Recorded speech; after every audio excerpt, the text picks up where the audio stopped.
नशे में धुत शराबी पति ने घरेलू विवाद के चलते अपनी पत्नी को मौत के घाट उतार दिया है। इतना ही नहीं, हत्या के बाद हत्यारा लाश के पास बैठा रहा। मामले की जानकारी मिलते ही पुलिस ने घटना स्थल पहुंचकर आरोपी पति को गिरफ्तार कर लिया।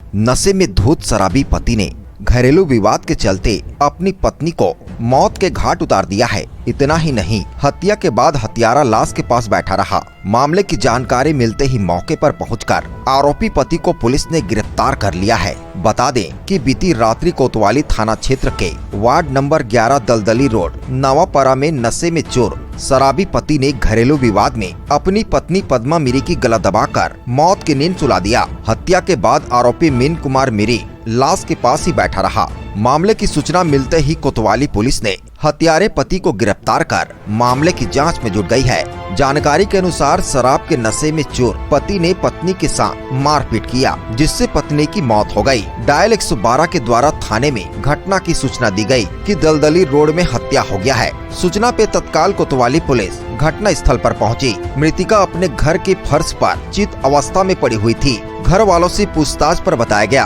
कि पति पत्नी के बीच आए दिन झगड़ा होता था और कल भी दोनों के बीच झगड़ा व मारपीट हुआ। मारपीट के दौरान महिला की मृत्यु हो गई। मृतिका के लड़के धनंजय मिरी की रिपोर्ट के आधार पर हत्या की धारा 302 भारतीय दंड विधान के तहत अपराध पंजीबद्ध कर आरोपी को गिरफ्तार किया गया है। वही रात को 10 साढ़े 10 को हुआ है घटना। किसने मारा इनको? अब माँ पापा मतलब पापा ने तो पिया था दारू, पता नहीं वही मारपीट में हो गया हो। कल रात्रि करीब 11:15 बजे डायल 112 के द्वारा हमें फोन से सूचना दिया गया कि दलदली रोड में मर्डर हो गया है। उस सूचना पे तत्काल यहाँ से हम एक टीम तैयार किए। मैं स्वतः टीम के साथ में गया मौके पर। जाके वहां पर देखे तो वार्ड नंबर 11 नयापारा दलदली रोड में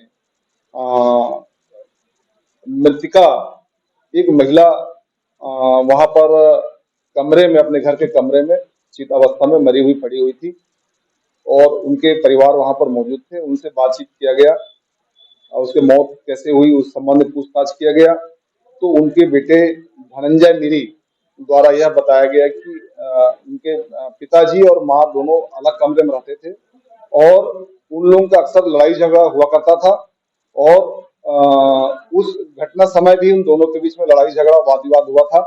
और उसके बाद जाकर इन लोग देखे तो उसकी माँ मृत पड़ी हुई थी। जो घटना पूरी घटित हुई उसमें क्या लगता है, नशे का आदी था जो आरोपी वो क्या करता है, क्या वजह रही होगी, जांच में क्या पता और कैसे मारा? ये हाथ मुक्के से मारपीट किया। कोई बाहरी चोट नहीं दिख रहा है बॉडी में, वो कोई अंदरूनी चोट होगा वो उसमें पीएम रिपोर्ट में स्पष्ट हो पाएगा। क्या शराब का आदी था ये? शराब पीता था। कल भी जो विवाद हुआ क्या शराब के नशे में हुआ, कैसे किया? नहीं, अभी तो कंप्लीट जांच नहीं हुआ है। आरोपी से पूछताछ, आरोपी क्या बोला? आरोपी ये बोला था कि आरोपी वहां पर विवाद हुआ था किस कारण से, मुर्गा उर्गा सब्जी बनाए थे और संभवतः लोग पीने उन्हें कभी इनका था, दोनों का पति पत्नी पीते थे इन लोग आपस में। उस वजह से कुछ विवाद हुआ और विवाद होने के बाद में घटना घटित हुआ। अब इस पूरे मामले में क्या कार्रवाई की? प्रथम दृष्टया जो घटना स्थल में जाके निरीक्षण करने से यह पाया गया कि पूरा कमरे में एक कमरा जो है 10 बाई 15 का कमरा है, उसमें एक पलंग रखा हुआ था, एक पेटी रखी हुई है और एक गद्दा नीचे में पड़ा था और फर्श पे महिला मृत अवस्था में पड़ी हुई थी, चित लेटी हुई थी और घटना स्थल में उनके कपड़े अस्त व्यस्त पड़ा हुआ था। उनकी चूड़ियां कांच की चूड़ी पे टूट के बिखरी हुई पड़ी हुई थी। इन सब चीज से यह और जो वहां पर उनके परिजन जो बताया उनसे यह प्रतीत हो रहा है कि उनको उनके पति द्वारा मारपीट किया गया है, जिस वजह से उनकी मौत हुई है। तो प्रथम दृष्टया उसमें हत्या का अपराध उनके पति के विरुद्ध में पंजीबद्ध। महासमुंद से किशोर कर की रिपोर्ट,